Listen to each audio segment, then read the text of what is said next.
السلام علیکم. بیٹھ جاؤ. کیا کرتی ہو؟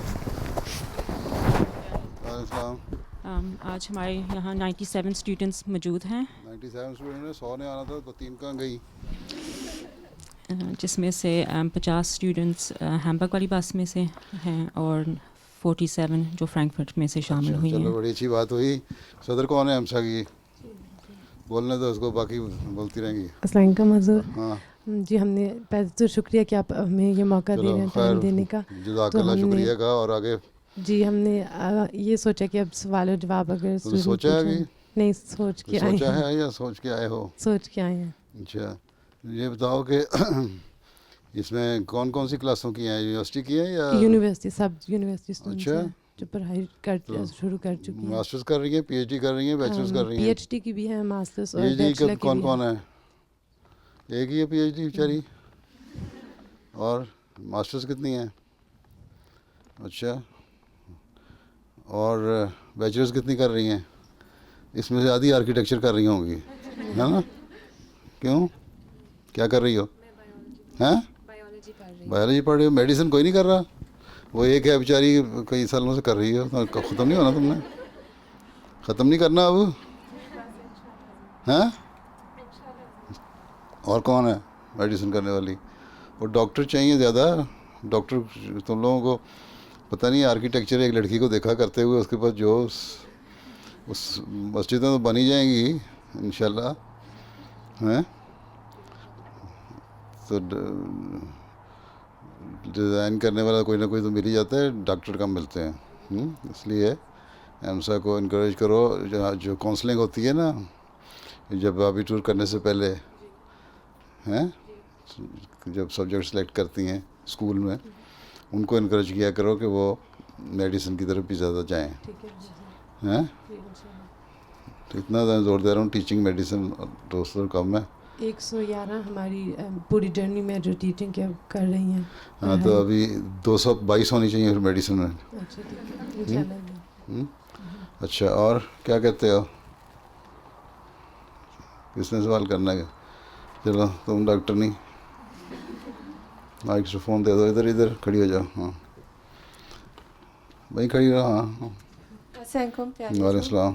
میں نے آپ سے سوال کرنا تھا کہ آج کل میڈیکلی اسسٹڈ جو سوسائڈ ہے اس پہ بہت ڈسکشن ہو رہا ہے. تو میں پہلے بھی تمہیں جرمنی نے سوال کیا تھا اور میں نے کہا تھا کہ یہ ناجائز ہے جس کو وہ کہتے ہیں مرسی کلنگ ہے.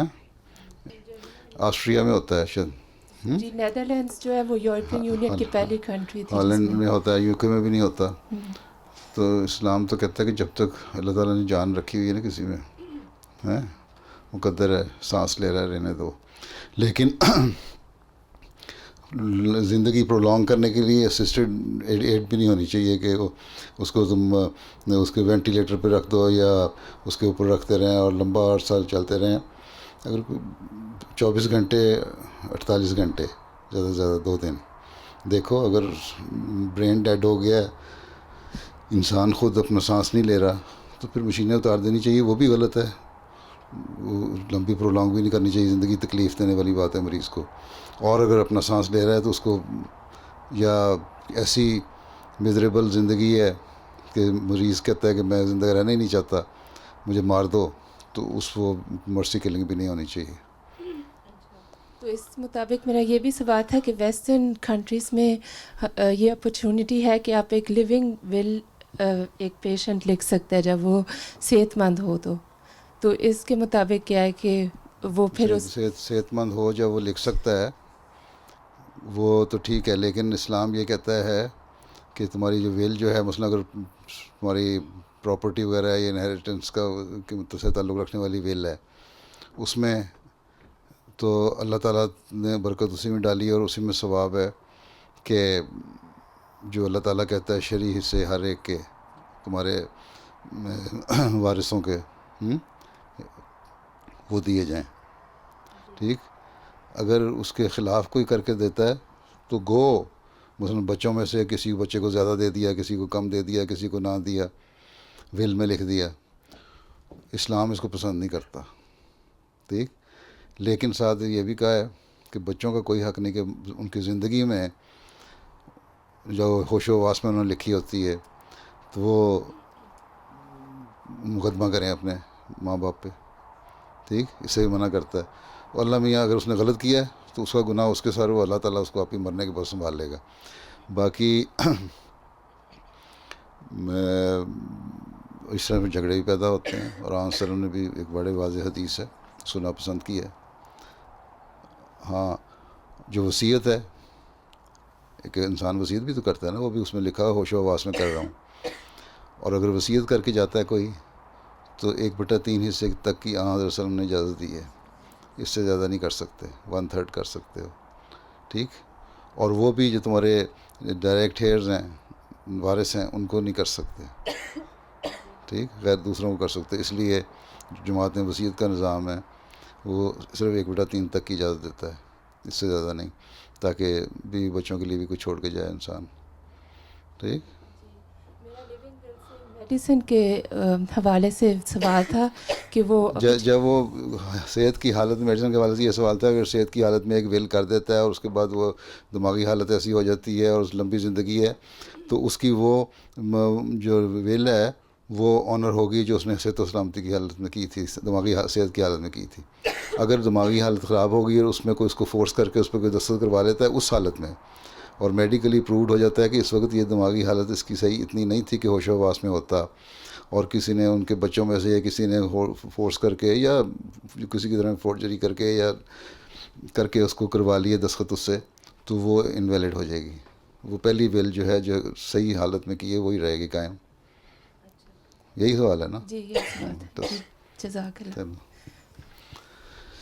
ہاں ایسا میرا پہلا سوال یہ ہے کہ جب ہم قرآن شریف کی آیات کو گنتے ہیں تو جماعت احمدیہ بسم اللہ کو ایک آیت کی طور پہ گنتی ہے، جبکہ غیر احمدی مسلمان ہیں وہ بسم اللہ کو بطور آیت نہیں گنتے. تو اس کی کیا وجوہات ہیں اور اس کے کیا نتائج ہیں جب ہم تعدد وہ آیات کرتے ہیں، گنتی کرتے ہیں؟ گنتی کرتے ہیں. جہاں تک آیت کا سوال بیٹھ جاؤ، آیت میں بسم اللہ کا سوال ہے. بسم اللہ ہر صورت میں شروع میں لکھی گئی ہے، ٹھیک ہے، اس لیے ہم اس کا آیت کا حصہ قرار دیتے ہیں. ٹھیک ہے. غیر احمدی کہتے ہیں کہ اس کی ضرورت نہیں ہے، تو پھر بسم اللہ جب فاتحہ کے میں تو بھی تو لکھی گئی ہے نا، اس کو بعض شمار کرتے ہیں بعض نہیں کرتے. تو یہ بعض کی لوگوں کی جو فقہا گزرے ہیں نا، اسکالر جو گزرے ہیں اس کے اسکول آف تھاٹ سے، ان کے اپنے اپنے نظریے ہیں. جماعت احمدیہ یہ کہتی ہے کیونکہ بسم اللہ میں ہر چیز میں ضروری ہے، ہر صورت کے سر پہ ضروری ہے اور لکھی گئی ہے، اس لیے یہ بہرحال آیت کا حصہ ہے. حضرت مسلم موعود رضی اللہ عنہ نے یہاں بھی یہ بھی فرمایا ہوا ہے کہ میں یہ سمجھتا ہوں کہ جب ہم تلاوت کرتے ہیں تو تلاوت نے صرف قرآن شریف میں لکھا ہو کہ اعوذ باللہ پڑھو، ٹھیک ہے، وہی پڑھ لو، وہاں بسم اللہ پڑھنے کی ضرورت نہیں ہے اگر وہ صورت کے شروع میں نہیں آ رہی. ٹھیک ہے. بیچ میں اگر تم تلاوت شروع کرتے ہو، ایک صورت کے 20-25 آیتیں پڑھ لیں، 10 آیتیں پڑھ لیں، وہاں سے تلاوت شروع کی ہے، تو کیونکہ وہ بسم اللہ پہلے آ چکی ہے جو صورت کا حصہ تھی وہاں ہے نہیں، اور اللہ تعالیٰ نے صرف اعوذ پڑھنے کے لیے کہا ہے قرآن کریم میں، تو وہ پڑھو. تو ہم اس کو شمار کرتے ہیں، بعض لوگ نہیں کرتے، اور ہمارے علاوہ بھی بعض فقہا ایسے ہیں جو شمار کرتے ہیں. یہ مختلف اسکول آف تھاٹ ہیں. سلم نے کیونکہ ہر ایک کو حصہ قرار دیا، اس لیے ہم حصہ قرار دیتے ہیں. ہماری جو کومنٹری ہے تو قرآن کریم کی، اگر اردو نہیں پڑھنی آتی تو تفسیر کبیر میں بھی اس کے بارے میں لکھا ہے، یا 5 والیوم میں لکھا ہوا ہے، اس میں اس کی ساری وجہ ڈیٹیل سے بتائی بھی ہوئی ہے. ٹھیک. اور ہاں جی صدر صاحبہ پمسا. السلام علیکم حضور. میرا سوال تھا کہ اگر ہم دیکھیں جماعت کی تاریخ میں یا اسلام کی تاریخ میں ایسی عورتیں گزری ہیں جن کو آج بھی مثال کے طور پر یاد کیا جاتا ہے، تو اگر ہم خود دیکھیں کہ حضرت مسلم موعود نے جب لجنہ مائلہ کی تنظیم کو قائم کیا تھا اور کیا شرائط یا کیا توقع ہم سے رکھی تھی، اور ہم دیکھیں کہ آج ہم کدھر ہیں، تو ہم جب کمپیئر کریں ان عورتوں سے جو ہمارے پہلے گزری ہیں تو ہم میرے خیال سے بہت پیچھے ہیں. تو ہم کس طرح ہم کس طرح سے اپنے آپ کو کہ ہمیں بھی ہماری نسلیں جو بعد میں بیٹھ جاؤ یاد کریں. کہتے ہیں کہ اگر کوئی انسان سویا ہوا ہو تو اس کو جگایا جاتا ہے، اور اگر کوئی جاگا ہو اور پریٹینڈ کرتا ہو سویا ہوا یا سستی میں سویا رہے، اثر ہی نہ لینا ہو، تو اس کو تم جگا کے نہیں کر سکتے. زبردستی ڈنڈا مارے کھڑا تو کر سکتے ہو اور کچھ نہیں کر سکتے. جہاں تک جگانے کا سوال ہے، بتانے کا سوال ہے، ہر خطبے میں، ہر لجنہ کی تقریر میں، ہر جلسے میں یہی باتیں بتاتا ہوں کہ یہ باتیں ہیں، اس طرح کرو تو تم لوگ اپنے آپ کو تبدیل کر سکتے ہو. وہ تم سن کے جاتے ہو جلسے پہ بیٹھ کے اجتماع پہ، اور شون سارے ہلا رہے ہوتے اور میرے چہرے پہ بڑے ایکسپریشن آ رہے ہوتے ہیں. اس کے بعد جو ہی میں وہاں سے نکلا، ہال سے باہر ہوا، شراب پتہ نہیں لگا کہاں گیا. کینیڈا میں گیا تو جرمنی کی مثالیں بھی ہیں. کینیڈا کی مثال مجھے اس وقت فوری یاد آ گئی. میں نے پردے کے اوپر کہا کہ تمہارا پردہ کس طرح ہوتا ہے، یہ حیا دار لباس ہونا چاہیے. اصل حدیث میں آیا ہے کہ الحیاء من الایمان، کہ حیا ایمان کا حصہ ہے. اور سر کم از کم ڈھانپو. تم اس ماحول میں رہو گے نہیں تو پھر آگے نسلیں بھی بگڑ جائیں گی. عورتوں کو خاص طور پہ خیال رکھنا چاہیے. اس کے بعد میں چلا گیا باہر، مردوں کی طرف گیا، نماز پڑھ کے واپس آیا ہوں. تو باہر 15 منٹ بھی نہیں گزرے تھے، 20 منٹ، آدھا گھنٹہ گزرا ہوگا نماز جانے میں اور نماز پڑھا کے واپس آنے میں. تو ایک عورت سڑک پہ کھڑی، ہاتھ میں آئی فون لیا ہوا، اور سر پہ دوپٹہ بھی کوئی نہیں، کندھے پہ مشکلوں سے ڈھلکا ہوا تھا. برقع والا کوٹ بھی نہیں کوئی پہنا ہوا تھا، یا کوئی چادر بھی نہیں چھوڑی ہوئی تھی کہ چلو کہتے ہیں کہ اپنے جسم کو ڈھانکا ہوا ہے. اور وہ فون تصویر میری کھینچنے کی کوشش کری، ساتھ مجھے ہنس کے ہاتھ ہلا رہی تھی. تو یہ اگر حیا کا معیار یہ ہو جائے کہ آدھے گھنٹے کے بعد بھول جانا ہے، تو پھر کیا کیا جا سکتا ہے. ٹھیک ہے، تو یہی باتیں جو ہے نا یاد رکھا کرو، تقریباً یاد رکھا کرو. ہاں ذرا تم پہلے بیٹھی کھڑی ہو جاؤ لڑکی. ہاں جی السلام علیکم حضور. میرا سوال تھا حضرت عائشہ رضی اللہ عنہا کی عمر کے متعلق کہ احمدی اسکالرس بھی کوئی ہیں جو کہتے ہیں کہ حضرت عائشہ 18 ایئرس اولڈ کی تھی، لیکن کوئی کہتے ہیں نہیں وہ 8 یا 9 سال کی تھی یا 10 سال. بات یہ ہاں اصل کیا ہے، بات یہ ہے کہ جب حضرت عائشہ کا نکاح ہوا ہے اس وقت ان کی عمر 9 سال تھی. ٹھیک ہے، رشتہ ہوا جب. ٹھیک ہے، جب مدینہ آ کے رخصتی ہوئی ہے اس وقت تک حضرت مرزا بشیر احمد صاحب نے جو سیرت خاتم النبیین لکھی ہے نا، اس میں انہوں نے اپنی بڑی تحقیق لمبی لکھی ہوئی ہے. وہ 12 سے 14 سال بنتی ہے. ٹھیک ہے، بعض غیر احمدی اسکالر بھی لکھتے ہیں اور بعض تاریخوں کتابوں میں لکھا ہوا ہے، اور ان کی پہ بیس کرتے ہوئے یا ان سے بات کرتے ہوئے ہمارے احمدیوں نے بھی لکھا. مسلم احمد نے بھی ایک جگہ شاید 18 سال کہیں لکھ دیا، لوگ کہتے ہیں. تو اصل جو تاریخ کی مجھے لگتا ہے صحیح ہے وہ مرزا بشیر احمد صاحب والی تحقیق، اس کے ثبوت دیے ہیں انہوں نے. اردو میں نہیں پڑھنی آتی تو انگلش میں بھی چھپ گئی ہے وہ کتاب، پڑھ سکتے ہو. باقی رہا شادی کی عمر کا، اس زمانے میں رواج تھا، شادیاں چھوٹی عمر میں ہو جاتی تھیں. ٹھیک ہے، بلکہ حضرت مسلم علیہ السلام لکھا ہے تم حضرت عائشہ پر اعتراض کرتے ہو. یہاں ہندوؤں میں بھی رواج ہے شادیوں کا اس عمر میں، بلکہ ایک کوٹ کیا ہوا ہے یورپ کی کسی باہر کے ملک، ہندوستان سے کسی باہر کے ملک کا، کہ 8 سال کی عمر میں وہ ماں بھی بن گئی تھی.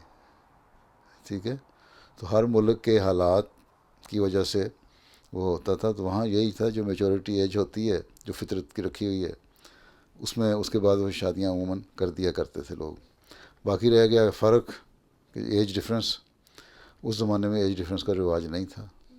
ٹھیک ہے، اور خود لڑکیاں بھی اور ان کے ماں باپ لڑکیوں کے بھی سچ سمجھتے تھے جائز ہے تو کر دیا کرتے تھے شادی. لیکن ایسی حدیثیں بھی ملتی ہیں کہ حضرت صلی اللہ علیہ وسلم نے ایک شخص کو کہا کہ تم بڑی عمر کی لڑکی سے شادی کر رہے ہو، تمہیں نوجوان ہو، تمہیں لڑکی سے شادی کرنی چاہیے.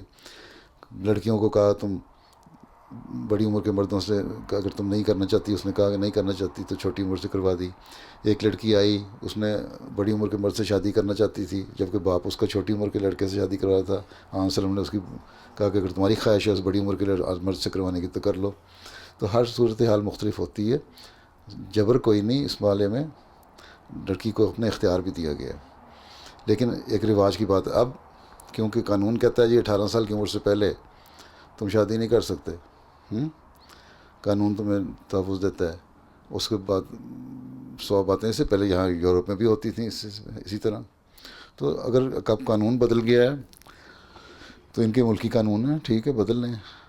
اب تو لڑکیاں کھاتی پیتی تو ہیں نہیں, ڈائٹنگ اور اس کے کانشیس اتنی ہو گئی ہیں کہ 25 سال کی بھی ہو جائیں تو 12 سال کی لگتی ہیں. ایسی لڑکیوں کی شادی تو پھر جب تک وہ صحیح طرح ان کے ہوش و آواز نہیں آ جاتے نہیں ہونی چاہیے. تو یہ ڈپینڈ کرتا ہے ہر حالات کے مطابق. ٹھیک, ہاں اس میں یہاں والوں کو بولنے تو ٹھیک ہے. چلو 3 وہاں سے ہو گئے تب یہاں سے. ہاں 2.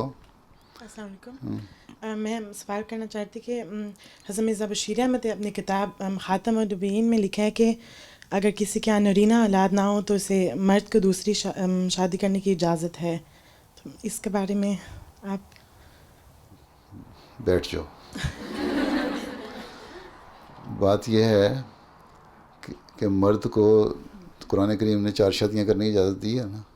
ٹھیک ہے, اس کے لیے بیسک چیز یاد رکھو, حضرت مسیح علیہ السلام ہمارے لیے حکم عدل ہیں, نہ کوئی اور. ٹھیک, ان کی تعلیم کے مطابق ہر ایک نے اپنے اپنے خیال سے اس کی انٹرپریٹیشن کی ہوئی ہے. پہلی بات تو یہ حضرت مسیح علیہ السلام نے یہ فرمائی ہے کہ اگر مرد کو یہ پتہ ہو کہ ایک عورت کے ساتھ شادی کرنے کے بعد اس کی کتنی ذمہ داری ہے اور اس کا کتنا حق ادا کرنا ہے, اور وہ حق نہ ادا کرنے کی صورت میں کتنا بڑا گناہ اس کو ہوگا اور اللہ تعالیٰ کے ہاں وہ جواب دہ ہوگا, تو شاید مرد ایک شادی بھی نہ کرے. ٹھیک, یہ تو ایک بیسک چیز سامنے رکھو. ٹھیک, باقی رہ گئی اسلام میں 4 شادیوں کی اجازت. بعض کہتے ہیں کہ اگر انصاف نہ کر سکو تو 4 شادیاں کر سکتے ہو. بعض ہمارے علماء کہتے ہیں, بلکہ جنہوں ثانی بھی کہتے ہیں اس آیت کا مطلب یہ ہے کہ 4 شادیاں جب تک تم کرو گے نہیں تمہیں انصاف کا پتہ کتنا لگے گا, کر سکتے ہو کہ نہیں کر سکتے. ٹھیک, اس لیے یہ ساری چیزیں دیکھنے والی ہیں. ہاں حضرت نے فرمایا کہ 3 وجوہات ہو سکتی ہیں انسان کو شادی کرنے کی.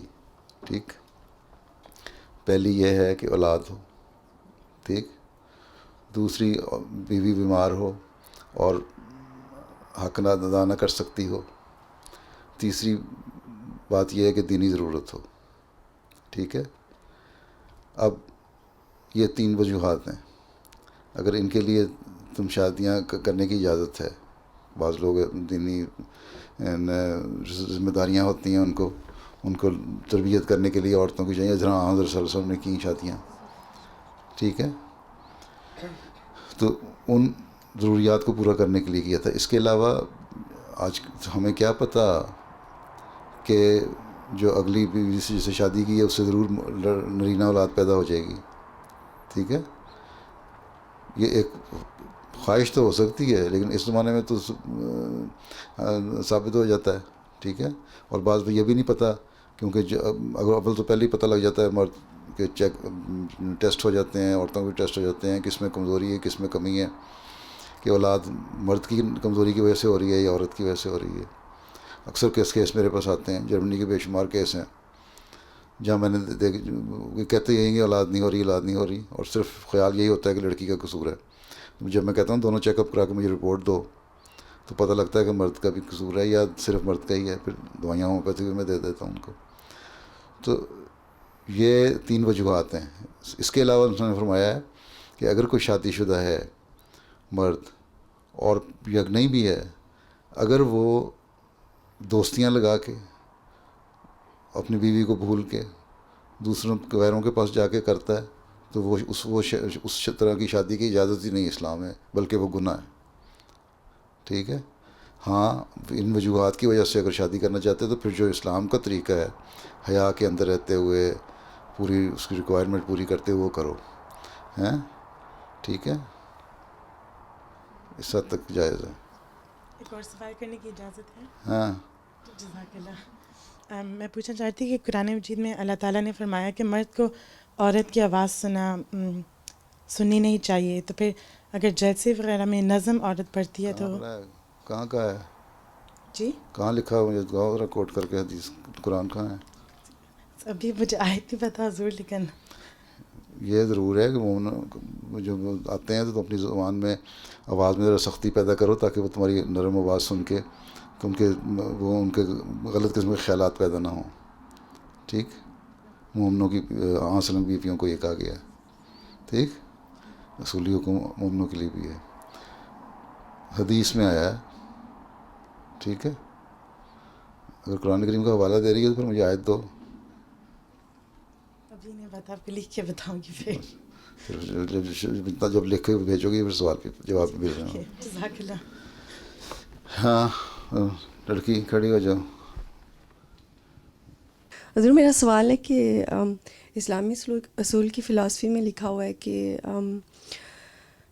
جو ہم کھاتے ہیں, جو غذا ہوتی ہے ہماری, اس سے ہماری طبیعت پہ اثر پڑتا ہے. مثلا سبزی کے بارے میں لکھا ہوا ہے اور گوشت. غذا اثر ڈالتی ہے تو اس لیے بیلنس ڈائٹ لینی چاہیے. جی ٹھیک, غذا اثر ڈالتی ہے. ٹھیک ہے, یہ لکھا ہوا. پھر سوال کیا ہے؟ سوال یہ ہے کہ کس حد تک, مثلا وہ میں نے مضمون پڑھا ہے لیکن اتنی مجھے اس کی سمجھ نہیں آئی کہ مثلا کس حد تک وہ طبیعت پہ اثر پڑتا ہے. بات یہ ہے کہ آج کل تو جو نیوٹریشنسٹ ہیں وہ تو ویسے ہی کہتے ہیں نا بیلنس ڈائٹ کھاؤ. کبھی کوئی نہیں کہتا کہ آپ کو کہ صرف آپ گوشت کے اوپر ہی گزارا کرتے رہیں, بیف کھاتے رہیں صرف, یا بکرے کا گوشت کھاتے رہیں, چکن ہی کھاتے رہیں, فش کھاتے رہیں, یا چاول کھانا ہے تو چاول ہی کھاتے رہو, یا گندم کھانی تو اسی کو آٹا روٹی پکا پکا کھاتی رہو بغیر کسی چیز کے, یا ویجیٹیرین ہو تو صرف ویجیٹیبلز ہی کھاؤ. ہیں, ٹھیک ہے, اس کے حق میں جو سپورٹ کرنے والے ہیں ویجیٹیبلز کو, وہ ویجیٹیرین جو ہیں وہ اپنے حق میں دلیلیں دیتے ہیں, جو گوشت کھانے والے اپنے. لیکن جو ایک نارمل نیوٹریشنسٹ ہے وہ یہی کہتا ہے کہ بیلنس ڈائٹ لو. ٹھیک ہے نا, گوشت بھی کھاؤ, سبزی بھی کھاؤ, مچھلی بھی کھاؤ, گائے بھی کھاؤ, ہر چیز کھاؤ. تو یہی چیز حضرت صلی اللہ علیہ وسلم نے فرمائی ہے. اس میں بنیادی نقطہ یہی ہے کہ بیلنس ڈائٹ رکھو. ایک طرح کی ڈائٹ ہوگی تو صرف گوشت کھانے والے صرف خون خوار شہری نہ بن جانا کہیں, یہ مثال دی ہوئی ہے آپ نے, یا صرف سبزیاں کھانے والے بکری نہ بن جانا جو بزدل ہوتی ہے. ٹھیک ہے, یہ مثالیں دی ہوئی ہیں اس طرح. تو یہ ہے, اور یہ بڑی نیچرل مطلب بڑی لاجیکل بات ہے کہ بیلنس ڈائٹ رکھنی چاہیے. تو کیا اس میں مسئلہ کیا ہے؟ آپ پڑھی کیا ہوئی ہیں؟ جی میں اکنامکل سائنس پڑھ رہی ہوں. Economical science. اچھا, تو اکنامکس کا نیوٹریشن سے کوئی تعلق نہیں ہے؟ نیوٹریشن سے پوچھا. میں ایک اور سوال کر لوں. ہاں حضور, جرمنی میں بہت زیادہ ڈسکس ہو رہی اس بارے میں کہ جو فزیکلی بیمار ہوتے ہیں پیشنٹ, وہ اگر اس حالت میں کوئی جرم کرتے ہیں تو اس میں ان کا قصور نہیں ہوتا, کیونکہ وہ اس قابل نہیں ہوتے کہ اپنے ہوش و واس میں نہیں ہوتے. ٹھیک ہے, یہ تو پھر یہ پروو کرنا پڑے گا نا میڈیکلی. اگر وہ ہوش و واس میں نہیں ہوتے اور جنونی حالت میں ہوتے ہیں تو اس میں جو بھی کوئی قصور کرتا ہے تو اس کو بھی اتنی سزا نہیں مل سکتی ہیں. ایک پاگل ہے, ایک جنونی ہے, اس کو قتل بھی کر دیتا ہے تو اسلام تو نہیں کہتا ہے اس کو پھانسی چڑھا دو. ہاں, اس کو باندھ کے رکھو اور اس کی اصلاح کرو, وہ کرو. تو اسلام بھی یہی کہتا ہے کہ اگر جو بھی تم کام کر رہے ہو ہیں, بنیادی چیز یاد رکھیں حدیث صلی اللہ علیہ وسلم کی کہ انما الاعمال بالنیات. تمہارے نیت کیا ہے, تمہارے عمل کا دار و مدار اس پہ ہے. اور نیت ہوش و واس میں رہ سکتی ہے. جب ہوش و واس ہی نہیں ہے تو نیت کیا ہونی ہے؟ وہ تو ایک ٹیمپٹیشن ہے نا, ایک جنونی کیفیت ہے, دورہ پڑنے کی کیفیت ہے اس حالت میں. وہ پھر پروو کرنا پڑے گا میڈیکلی. آج کل میڈیکلی پروو ہو جاتا ہے کہ یہ جنونی کیفیت تھی, اس میں اس نے کیا. تو اسلام کہتا ہے ٹھیک ہے, اس کو سزا, اس کی جو ایک حد ہے انتہائی, وہ سزا نہ دو, لیکن کچھ حد تک اس کو باندھ کے رکھو, اس کو علیحدہ رکھو, اس کو آئسولیٹ رکھو, اس کا علاج کرو. اور اگر صحت مند ہونے کے باوجود وہ کرتا ہے, پھر اگر وہ کرے گا تب اس کو سزا ملے گی. پھر وہی سزا جو سزا ہے اسلام میں. ہیں, اس کا مطلب یہ ٹھیک کرتے ہیں وہ جو مثلا کم سزا دیتے ہیں. ٹھیک کیا کرتے ہیں؟ جو مینٹلی بیمار. ہاں, ان کو بیچارے پاگل کو تو سزا مل نہیں سکتی, وہ تو ویسے ہی بخشا ہوا ہے. وہ تو اللہ تعالیٰ بھی سزا نہیں دیتا. اللہ تعالیٰ ظالم تو نہیں ہے, اللہ تعالیٰ ظالم نہیں ہے, نہ اسلام ظالمانہ مذہب ہے. پائلٹ تھا نا, اس نے جہاز مار دیا تھا پہاڑ میں, اور کتنے سارے لوگ اس میں بچے بھی تھے. وہ تو جو جرمن پائلٹ تھا, جی, وہ جا کے اس نے مار دی تھی, تھا اس کو ڈپریشن کا مریض تھا. وہ تو یہ تو اس کمپنی کا قصور ہے نا, اس ڈپریشن کے مریض کا کیوں نہیں چیک اپ کرا, باوجود اس کے پتہ تھا کہ دوائیاں کھاتا ہے ڈپریشن کی. وہ 2-3 سال پہلے کی بات ہے. جی جی. تو یہ بہت ڈسکس شروع ہو گئی تھی کہ اس کا کوئی قصور نہیں ہے, وہ بالکل ٹھیک ہے, اس کی اس حالت میں قصور اس کمپنی کا ہے جس نے اتنی جانوں کو ضائع کروایا. ٹھیک ہے, لفتھانسا کا جہاز تھا شاید, میرا خیال ہے, اور وہ ونگس کا تھا میرے خیال میں, یا جرمن ونگس کا تھا میرے خیال میں. بہرحال ہاں. السلام علیکم پیارے حضور, میرا نام طاہرہ حمید ہے. اور پیارے حضور, میں نے پوچھنا تھا, اللہ تعالیٰ نے قرآن مجید میں فرمایا ہے جب انہوں نے حضرت آدم کو پیدا کیا تھا تو انہوں نے فرشتوں کو حکم دیا تھا ان کا سجدہ کرنے کو, تو سب فرشتوں نے سجدہ کیا سوائے ابلیس کے. اس نے انکار کیا اور آگے سے کہا کہ میں آگ سے بنا ہوں. ابلیس بھی تو پہلے فرشتہ تھا, یہ کیسے ہو سکتا ہے کہ اس نے اس وقت کہا ہے کہ وہ آگ سے بنا ہے؟ فرشتہ تھا ہی نہیں وہ. اللہ تعالیٰ نے, بیٹھ جاؤ, اللہ تعالیٰ نے, یہ سارا تمثیلی زبان ہے, میٹافور ہے. ٹھیک ہے, پہلی بات, کوئی فرشتے اور کوئی فزیکل باڈی نہیں تھے, نہ آدم شیطان تھا. ٹھیک ہے, فرشتے جو تھے ان کی فطرت میں اللہ تعالیٰ نے رکھا ہے کہ انہوں نے اطاعت کرنی ہے. ٹھیک ہے, وہ اللہ تعالیٰ کی بات کا انکار کر ہی نہیں سکتے. ٹھیک ہے, شیطان کی فطرت میں اللہ تعالیٰ نے رکھا ہے کہ اس نے اپنی منمانی کرنی ہے. ٹھیک ہے, اس کی آگ کی فطرت ہے, اس کی ٹھنڈی فطرت ہے. یہ کہنا ہی اس کا کہ میں آگ ہوں, یہ بتاتا ہے کہ وہ نقصان دینے والی چیز ہے. ٹھیک ہے, اللہ تعالیٰ نے آدم کو بتانے کے لیے سب کو حاضر کیا.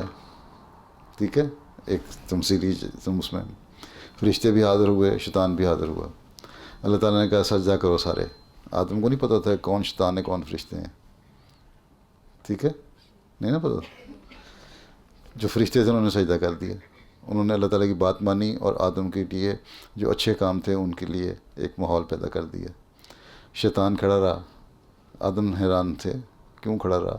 اللہ تعالیٰ نے یہ بتانے کے لیے کہ یہ تمہارا دشمن ہے, یہ انکار کرنے والا ہے. ٹھیک ہے, تمہیں پہچان ہو جانی چاہیے یہ کون ہے اور وہ کون ہے.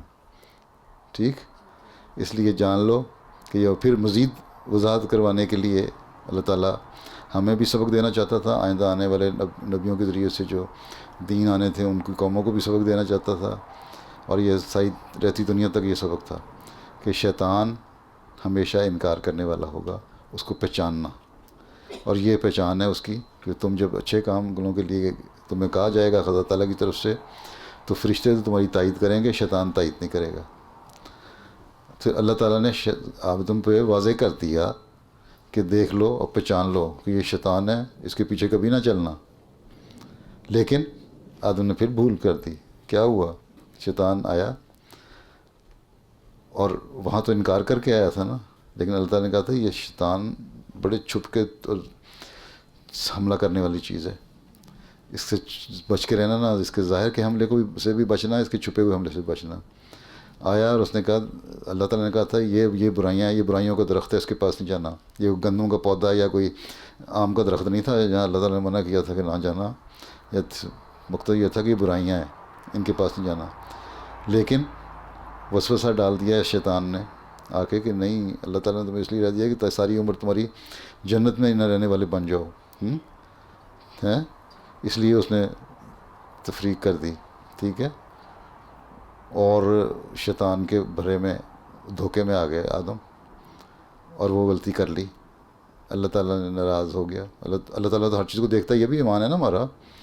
اللہ تعالیٰ سے چھپی ہوئی بات تو نہیں تھی جب وہ شیطان آدم کو کچھ کہہ رہا تھا, اللہ تعالیٰ دیکھ رہا تھا نا, نہیں نا روکا اللہ تعالیٰ نے, اس لیے کہ اس سبق دینا چاہتا تھا آدم کو کہ دیکھ لو اس طرح شیطان نے تمہارے پہ حملہ کیا ہے, اور باوجود اس کے کہ میں تمہیں بتا دیا تھا کہ اس سے بچنا.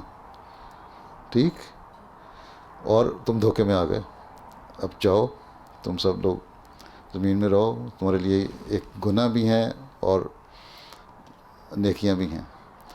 گناہ کرو گے اور پھر شیطان نے اس وقت یہ بھی کہا تھا کہ مجھے مہلت دے, میں ورگلاؤں گا. اور اکثر لوگ جو ہیں نا میرے پیچھے چلیں گے, تیرے نیکی کی باتوں کے پیچھے نہیں چلیں گے. دنیا میں دیکھ لو وہی کچھ ہو رہا ہے آج کل. ٹھیک ہے, شیطان کے پیچھے لوگ چل رہے ہیں. نیکوں کی باتیں, ہماری باتیں کوئی نہیں سنتا ہیں, ٹھیک ہے. تو وہ ساری جو تمثیلی ایک زبان تھی, ایک جسے میٹافوریکل لینگویج کہتے ہیں, وہ اللہ تعالیٰ نے ایک تھی, وہ سارا کریٹ کیا تھا ماحول. اس میں بتانے کے لیے اللہ تعالیٰ نے آدم کو بتایا تھا کہ یہ ہے, ورنہ اللہ کو پتہ تھا کہ اس نے سجدہ نہیں کرنا, لیکن آدم کو نہیں پتہ تھا. آدم کو بتانے کے لیے اس اللہ تعالیٰ نے پھر اس آدم کے سامنے پوچھا کیوں نہیں سجدہ کیا. اس نے کہا اس لیے کہ میں آگ سے بنا ہوں, میرا کام ہی غلط کام کرنا ہے. جب میرا کام ہی یہ ہے تو پھر میں کس طرح سجدہ کر سکتا ہوں. یہ تو مٹی سے بنی ہوئی چیز ہے, ایک حقیر سی چیز ہے. میرے میں آگ کیا ہے؟ تکبر کی آگ بھی ہے, بڑائی کی آگ بھی ہے, اپنی دولت کی, پیسے کی حوث کی آگ بھی ہے. شیطان دنیا میں پھر رہے ہیں, ہمیں دیکھ رہے ہیں. ابلیس بہت سارے ہیں جو آگ کا اظہار کرتے ہیں, وہ ابلیس بن جاتے ہیں. جو وسوسے پیدا کرتے ہیں وہ شیطان بن جاتے ہیں. ٹھیک ہے, سمجھ آ گئی؟ جی بتاؤ. السلام علیکم پیارے حضور. وعلیکم السلام. میرا سوال یہ ہے کہ میں نے پڑھا تھا کہ انسانوں کے اراؤنڈ ایک روشنی سی ہوتی ہے, انگلش میں اس کو اورا کہتے ہیں, اور یہ بھی کہ وہ انسان کی نیچر کے مطابق ہوتی ہے. مطلب کوئی اگر کوئی انسان ہے جس کے اخلاق اچھے ہوں یا جو نیکیاں کرے ایسے ویسے, تو پھر اس کی بہت روشنی ہوتی ہے, اور اگر وہ برا انسان ہو تو پھر جیسے ڈارک کلرز ہوتی ہیں ایسے کچھ. تو کیا یہ سچ ہے؟ ٹھیک ہے, تم بتاؤ, تمہیں کہیں روشنی نظر آئی ہے, کہیں اندھیرا نظر آیا؟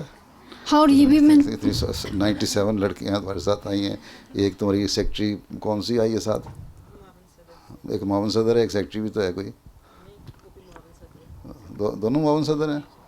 اچھا, تو یہ 2 معاون صدر, 97 اسٹوڈنٹ 99 ہو گئیں. ٹھیک ہے, اور بھی تم لوگوں سے ملتی ہو روزانہ. تمہیں کہاں کہاں اندھیرا نظر آتا ہے, کہاں روشنی نظر آتی ہے؟ آیا کہیں؟ مجھے تو نہیں نظر آیا. نہیں ہے.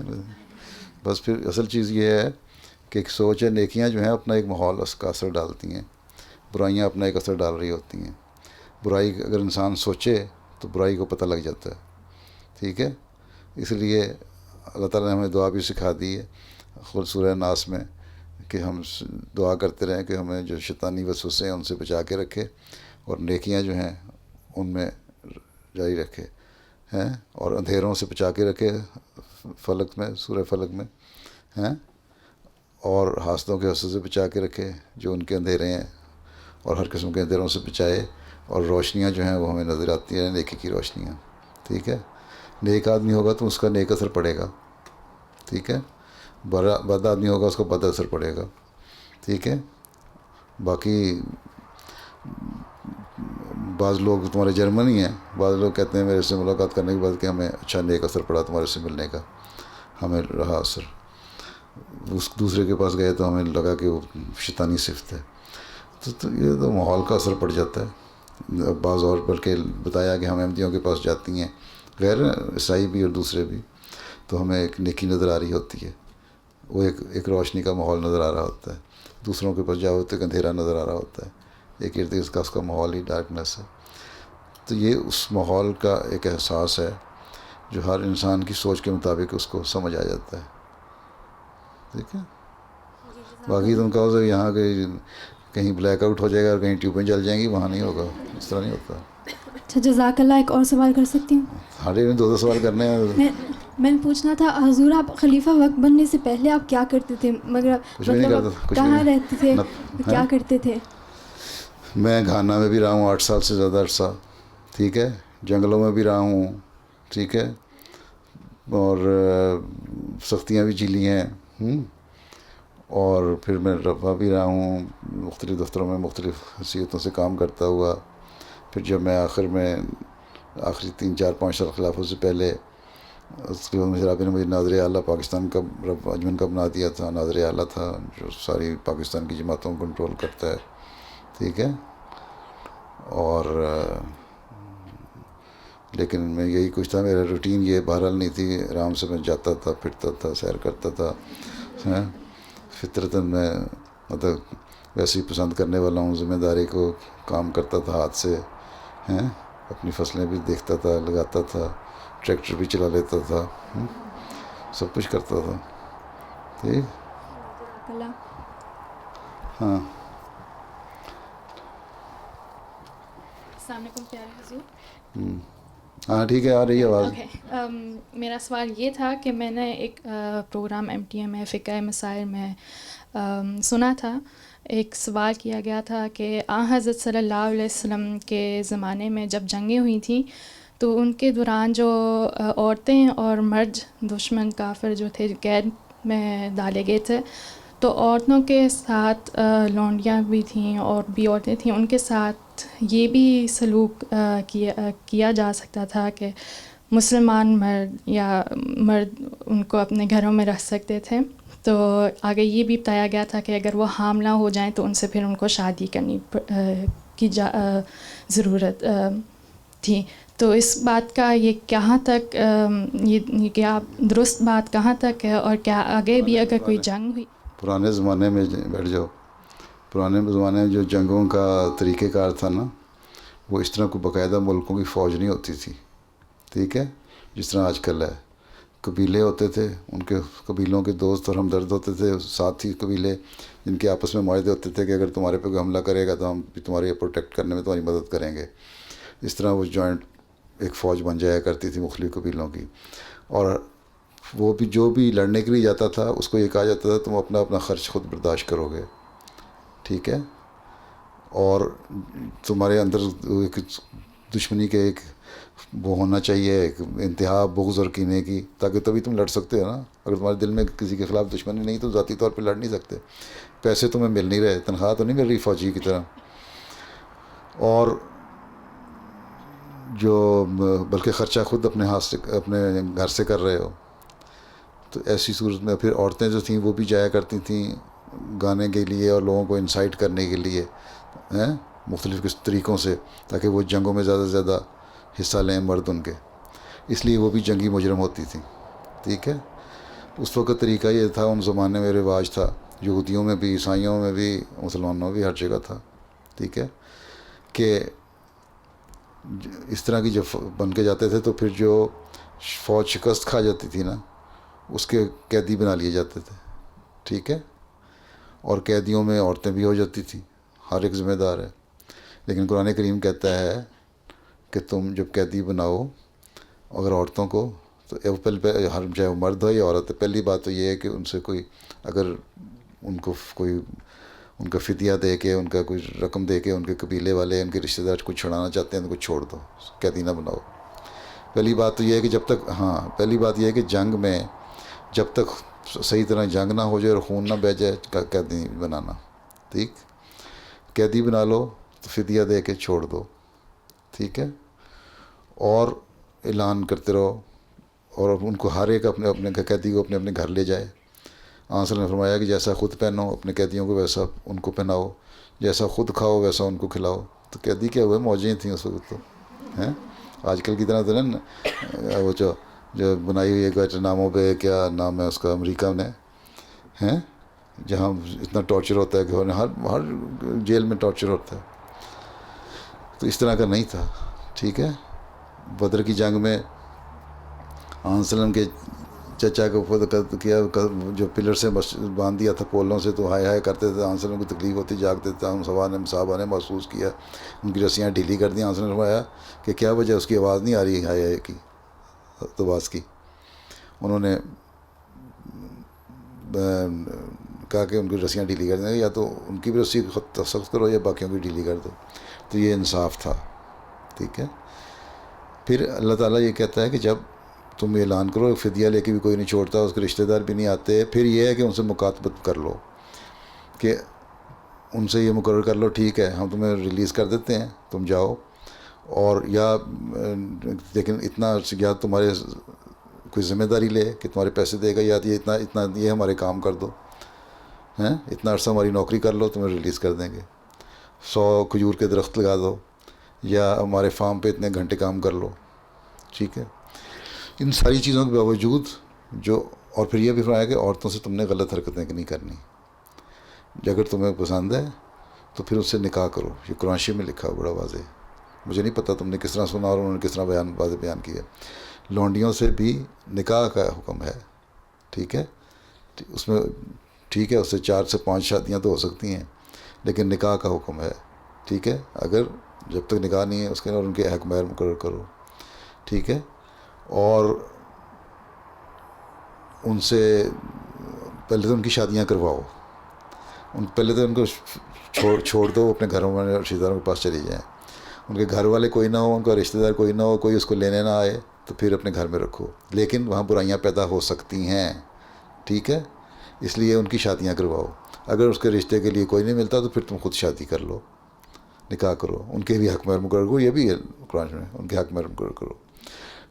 پھر عام آزاد عورت کے لیے تو سزا کا حکم ہے کہ اس کو اگر کوئی غلط کام کرتی ہے, زنا کرتی ہے, تو کتنے کوڑے لگاؤ.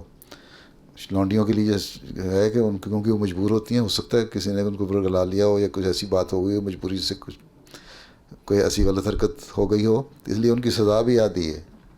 اسلام نے تو یہاں تک چھوٹ دی ہوئی ہے, لونڈیوں پہ ظلم نہیں کیا. اس لونڈی کے ساتھ شادی کا حکم ہے جو قیدی ہو کے آتی ہے, باقاعدہ جنگ کا حصہ بن کے آتی ہے, اور اس سے شادی کرو. آج کل اس زمانے میں اس طرح کی کوئی جنگ نہیں ہو رہی. ملکوں کی فوجیں ہیں, نہ یہاں لونڈی کا تصور نہ غلام کا تصور. ٹھیک ہے, ملک جو ہیں حکومتیں فوجیوں کو تنخواہ دیتی ہیں, ان کو اسلحہ دیتی ہیں, خود وہ لے کے آتے ہیں, لڑتے ہیں. اس لیے یہاں یہ تصور وہ اس زمانے کے لیے تھا, ختم ہو گیا. اور آئندہ اگر کبھی کسی زمانے میں ہوگا تو تب وہ شرط لاگو ہو جائے گی, نہیں تو کوئی لونڈی اور غلام کا تصور اب نہیں ہے, نہ ہو سکتا ہے اس زمانے میں. ٹھیک ہے, ہاں تم پیلے اسکارف والی. السلام علیکم. وعلیکم السلام. حضور میرا سوال استخارے کے متعلق ہے. اس کے بعد اگر کوئی خواب آتی ہے اور شرح صدر ہوتی ہے تو اس خواب کو ایک شیطانی خواب سے ڈفرینس رکھنا, یہ اس کا بندہ کیسے فیصلہ کر سکتا ہے؟ بات یہ ہے کہ استخارہ کے لیے تم اس لیے کر رہی ہو کہ تمہیں ضرور خواب آئے, تو غلط ہے. استخارے کا مطلب یہ ہے کہ اللہ تعالیٰ سے خیر چاہنا, بہتری چاہنا, کہ اللہ تعالیٰ اگر یہ رشتہ میرے نزدیک تیرے نزدیک بہتر ہے, تو غیب کا علم اللہ تعالیٰ رکھتا ہے, تو مجھے اس میں میرے لیے خیر رکھ دے اور میرے دل کو تسلی دے دے. تسلی کے مختلف طریقے ہیں. بعض لوگوں کو خواب آ جاتی ہے, اچھی خواب ہوتی ہے جس سے دل کو تسلی ہوتی ہے, خوشی پہنچتی ہے. انسان سمجھتا ہے کہ یہ خواب میرے استخارے کا جواب ہے اور میں کر لوں, اور پھر دل کو تسلی بھی رہتی ہے. بعض وقت خواب نہیں آتی لیکن دل کو ویسے تسلی ہو جاتی ہے, انسان خوش ہوتا ہے اور تسلی ہوتی ہے کہ ہاں یہ رشتہ جو ہوا ہے میرے لیے بہتر ہے. ٹھیک ہے, تو وہ کر لینا چاہیے. بعض دفعہ یہ بھی ہو جاتا ہے کہ انسان سمجھتا ہے کہ خواب آئی ہے, خواب بظاہر اچھی ہوتی ہے, اور انسان ڈاواں ڈول ہوتا ہے کہ پتہ نہیں اچھی ہے کہ بری ہے, یا شرح صدر نہیں ہو رہا ہوتا لیکن خواب اچھی ہے. تو بعض خوابیں اچھی نظر آتی ہیں بظاہر, لیکن ان کی جو تعبیر ہے وہ مختلف ہوتی ہے. ٹھیک ہے, اس لیے اللہ تعالیٰ سے خیر ہی مانگنی چاہیے, تو اس تعبیر کسی اور سے بھی کروا لینی چاہیے. اور پھر اگر تسلی نہیں ہو رہی, ٹھیک ہے, تو پھر نہ کرو. شیطانی خواب کا کانسیپٹ ہے. شیطانی خواب تو یہ ہے کہ آدمی تمہاری پہلی نیت ہو گئی تم نے یہ کام کرنا ہے, اور وہ کام بظاہر غلط نظر آتا ہو, اور تمہیں خواب میں آ جائے کوئی بزرگ ہی آ کے کہہ دے کہ بڑے اچھا ہے کر لو, تو شیطانی خواب ہے. ٹھیک ہے, جو اللہ تعالیٰ کے بتائے ہوئے قانون اور شریعت کے خلاف باتیں ہیں, اگر تمہیں کوئی بزرگ بھی آ کے کہہ دے نا, بڑا نیک ولی اللہ, کہ بڑا اچھی بات ہے کر لو, تو تم سمجھو شیطان ہے. ٹھیک, ہاں آخری سبز. ٹھیک ہے, ٹھیک, کھڑی ہو جاؤ تو نظر آ جاؤ گی آپ بھی. ہاں, یہ بھی اسٹوڈنٹ ہے, کیا پڑھ رہی ہے؟ السلام علیکم پیارے حضور, میں انگلش اور فلاسفی کی ٹیچنگ اسٹوڈنٹ ہوں. کمال کر دیا. اور میرا سوال بھی فلاسفی کے حوالے سے ہی ہے. حضور میرا سوال یہ ہے کہ جو پہلے یونانی فلاسفرز ہیں, جس طرح سقراط یا پلاتون, جن کو افلاطون بھی کہتے ہیں, یا ارسطو, ان کی اگر تعلیم دیکھی جائے اللہ تعالیٰ کے نبیوں سے بہت ملتی جلتی تعلیم ہے. حالانکہ خدا تعالیٰ نے ان کا جو حوالہ ہے قرآن پاک میں نہیں دیا ہوا, لیکن جس طرح ہمیں پتہ ہے کہ اللہ تعالیٰ نے قرآن پاک میں